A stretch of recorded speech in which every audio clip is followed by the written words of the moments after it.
terima kasih Anda masih bersama kami dalam program Talk Show di kesempatan sore Ramadan ini, dan juga tentu masih dalam suasana menjalankan ibadah puasa ya, dan kita juga masih bincang-bincang dengan kegiatan-kegiatan yang dilakukan oleh Badan Kontak Majelis Taklim, salah satunya kajian duha. Nah, tapi saya juga ingin tahu juga ini, mungkin juga pemirsa di rumah ingin tahu juga lebih banyak seperti apa sih Badan Kontak Majelis Taklim ini. Tadi sudah kita singgung sedikit ya Ibu ya, mungkin ini kan tadi juga ada perwakilan di setiap wilayah dan kabupaten kota. Nanti ini akan tentunya di pusat ya sebagai pusatnya. Nah, mungkin ini kegiatan di pusat seperti tadi sudah Ibu katakan, ada rakor, ada rakernas. Nah, mungkin kegiatan di rakor ataupun rakernas itu apa-apa saja ini? Karena tadi sudah ada cerita pernah ACES-nya juga sudah mendapatkan menang ini ya di perlombaan itu seperti apa ini Ibu? Terima kasih. Sejarah BKMT di nasional itu memang sudah nampak sejak dulu. Selain nama kita Aceh ini, Ibu? Atas nama Provinsi Aceh, itu yang bawa ke sana bukan hanya dari pengurus provinsi, itu kebanyakan kita bawa dari pengurus kabupaten kota. Seperti lomba dai-daiyah. Dai-daiyah kita pernah juara umum, kita langsung mendapat 3 juara. Dai-nya juara 1, daiyahnya juara 1 dan juara harapan. Jadi kita bawa piala 3 waktu itu sekaligus juara umumnya. Kemarin dalam kepemimpinan Ibu yang baru seminggu, itu kan setiap tahun BKMT di pusat tuh ada rakernas namanya. Jadi setiap tahun Ibu melaporkan kegiatan Aceh ini apa saja dalam setahun dan apa yang akan setahun ke depannya. Di situ juga ada perlombaan, masih juga perlombaan dai-daiyah. Alhamdulillah Aceh untuk kemarin ini mendapat juara harapan. Karena semakin tahun itu semakin ketat peraturannya. Tahun-tahun sebelumnya tidak ada dibatasi usia dan satu provinsi satu sekarang ini. Perwakilan. Sebelumnya tidak dibuka artinya kebebasan. Setiap wilayah provinsi harus cari menjaring yang terbaik ini Bu. Insya Allah ke depan begitu, kita sudah masukkan dalam program kerja mulai 2019 nanti. Kita seleksi dulu di kabupaten kota, nanti yang juara-juara di kabupaten kota kita seleksi di wilayah, maka wilayah yang juara 1 itu yang kita bawa ke pusat. Mudah-mudahan juara-juara umum yang masa-masa lalu itu insya Allah yakin bisa. Baik. Kemarin juga Ibu membuat laporan itu, menyampaikan laporan menjadi contoh untuk seluruh Indonesia itu. Fokus, jelas, dan mudah diterima dalam waktu yang singkat. Baik. Kita mau dengerin Ibu seperti apa ini Ibu punya program kedepannya nanti ini Ibu Ida, seperti apa yang mungkin sudah Ibu paparkan tadi ini Ibu ya, fokus dan jelas ini seperti apa Ibu? Kemarin waktu itu kan di Rakernas ya, yang dicerita oleh Ibu Ardia itu memang kita cuma dikasih waktu 5 menit. Kasih waktu 5 menit, bagaimana kita memanfaatkan waktu 5 menit itu dengan optimal ya. Jadi biasanya kan banyak kalau yang namanya ketua disuruh pidato banyak pembukaan mukadimahnya. Jadi itu saja karena sudah disampaikan 5 menit ya, mukadimahnya itu yang saya perpendek. Jadi kita fokus aja, pointer aja, poin-poin aja kegiatan-kegiatan yang akan kita lakukan untuk di 2018 ini itu apa-apa saja. Dan alhamdulillah tepat waktu ya, jadi tepat waktu ya, dan ya alhamdulillah lah. Mudah-mudahan juga dapat berjalan dengan lebih baik dan lebih maksimal lagi. Nah, tadi ada berapa kabupaten kota yang sudah tergabung dalam BKMT ini Bu? Mungkin siapa yang sudah terbentuk? Kita 20 kota kabupaten. Ada yang beberapa yang masih kepemimpinan lama ya, jadi udah mati sebetulnya SK-nya sudah mati. Jadi ini yang kemarin sekaligus saya berjalan ke daerah-daerah, sekaligus menemui PKMT di daerah yang kesemuanya sudah siap untuk diaktifkan kembali. Yang akan rata-rata akan dipimpin oleh Ibu Wakil Bupati. Jadi dan semangatnya sudah luar biasa, malahan kita udah didesak-desak nih. Kapan ini Bu kita buat untuk menggantikan. Nah, untuk kabupaten kota yang belum tergabung itu bagaimana ini Ibu? Untuk kabupaten kota yang belum tergabung kita tetap siarkan, kita tetap aja ada beberapa itu, dan memang sudah ada jawaban bahwa memang akan dibentuk. Akan dibentuk dengan segera. Mudah-mudahan semua kabupaten kota yang ada di Aceh ini juga Iya. dapat setiap kabupaten memiliki badan kota majelis taklim ini yang mungkin vakum kemarin dapat aktif kembali ya.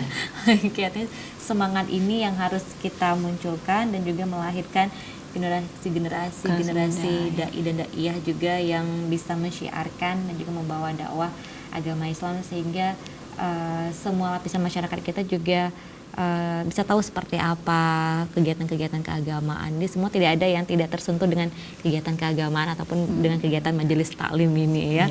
Oke, baik. Dan saya juga mau tahu ini kalau Ibu Harbiah sendiri sudah berapa lama sih Ibu bergabung di majelis taklim ini? Dulu ketika suami bertugas di PD, saya sekretaris di sana dulu. Artinya Ibu juga pernah di kabupaten kota ini Bu ya? Tahun 92 saya sudah. Lama sekali Bu. Waktu itu pernah diadakan lomba di provinsi ini, lomba marhaban, lomba dulu bukan dai-daiyah namanya, ceramah gitu. Pernah juga juara. Nah gitu. Jadi waktu hijrah ke provinsi, masa kepemimpinan Ibu Eti Azwar Abu Bakar juga masih eksis di wakil sekretarisnya. Baik. Gitu. Untuk besok itu kegiatan Ustadz yang dipimpin oleh Ustadz Bahlia, itu salah satu bidang kerjasama kami. Memang cocok sekali Ustadz Bahlia ini Ibu tunjuk untuk ketua bidangnya.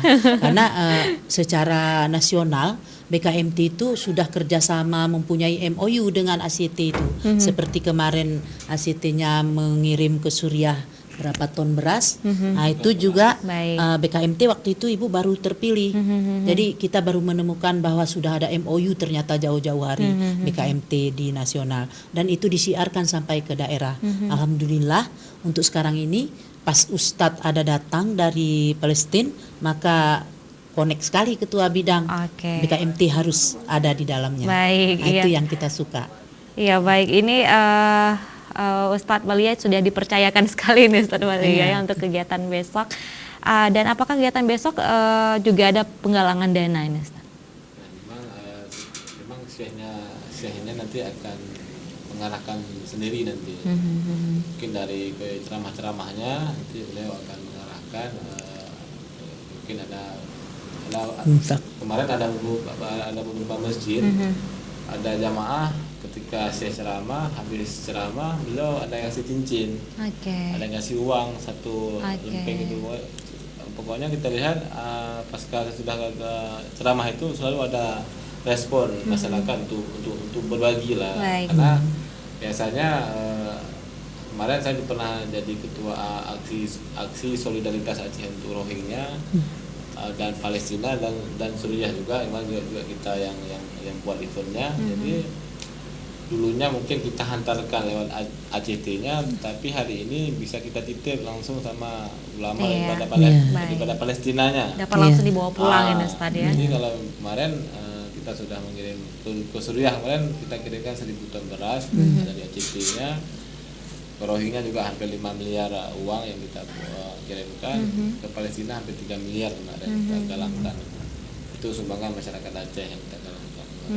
Mungkin kali ini langsung kita dengar aja Palestina itu, tapi kali ini kita bisa langsung berinteraksi dengan ulama Palestina yang yang memang kita banggakan. Dan juga langsung menitipkan sedekahnya kita juga ini Ustaz ya, artinya tidak secara terprogram tapi bisa langsung melalui Syekh Aiman ini langsung ya, tanpa perantara lagi langsung bisa beliau bawa pulang ke sana. Baik, artinya juga mudah-mudahan juga banyak masyarakat kita yang sekali tergugah hatinya ya, ataupun ya mungkin simpanannya mungkin nanti besok bisa terkuras juga ya, beramal yang banyak di bulan Ramadan ini Ustaz ya.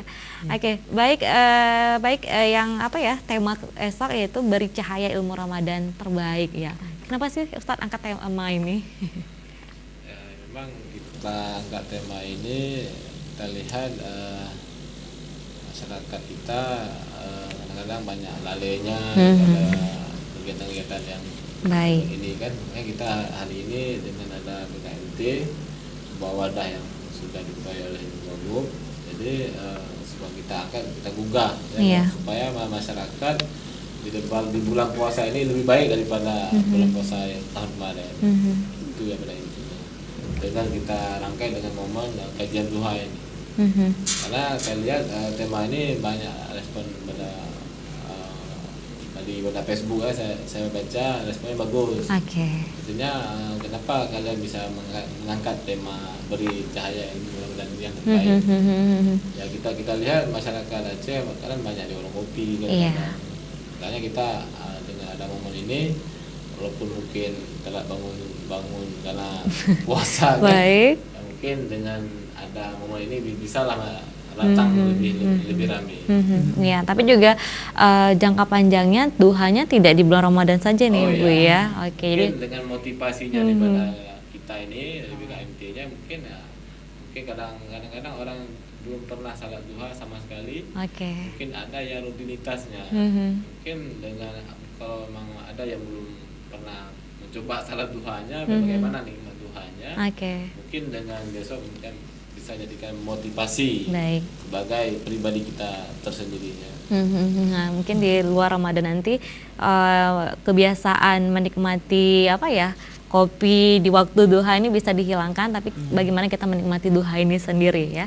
Mudah-mudahan motivasinya sampai ke setelah lebaran, setelah puasa juga, setelah Ramadan juga. Dan artinya kita mari mengajak masyarakat untuk sama-sama dan menjalankan ibadah sunat ini yang pahalanya juga begitu banyak gitu Ibu ya. Baik, tanpa terasa waktu kita juga sudah mengakhiri untuk acara talk show hari ini, dan juga saya ingin minta sedikit statement closing ini Ibu ya. Mungkin dari Ibu Ida dulu, silakan ini Ibu, apa sih yang ingin Ibu sampaikan ini? Iya, ajakan saja kepada masyarakat jangan lupa besok untuk hadir di Masjid Oman jam 9 pagi, sama-sama kita mendengarkan kajian duha, sama-sama kita bersilaturahmi. Baik, terima kasih Ibu Ida. Silakan Ibu Harbiah, ini Ibu apa yang ingin terima sampaikan? Terima kasih pemirsa Aceh TV di mana saja berada. Besok itu adalah satu kegiatan yang sangat-sangat baik dalam ibadah bulan suci Ramadan. Itu lintas organisasi juga diundang, mahasiswa juga. Jadi semua utusan dari kecamatan dan desa-desa Majelis Taklim akan hadir. Seperti Ibu Ketua bilang, mari kita bersilaturahmi di acara kajian duha kerjasama dengan PWB KMT Aceh. Iya, silakan Ustadz, ini sebagai Ketua Panitia ini. Jadi pesan saya, kita masih ada waktu tersisa 25 hari lagi di bulan Ramadan ini, bulan penuh berkah. Ayolah kita kejar sama-sama menjadikan motivasi cahaya 2018 ini jadi motivasi kita Ramadan yang terbaik di antara Ramadan sebelumnya. Baik, terima kasih Ustadz Balia, Ibu Ida dan juga Ibu Harbiah pada kesempatan sore hari ini ya. Mudah-mudahan apa yang kita bincangkan juga bermanfaat untuk pemirsa di rumah. Dan akhir kata saya Feni mohon pamit. Wassalamualaikum warahmatullahi wabarakatuh. Waalaikumsalam.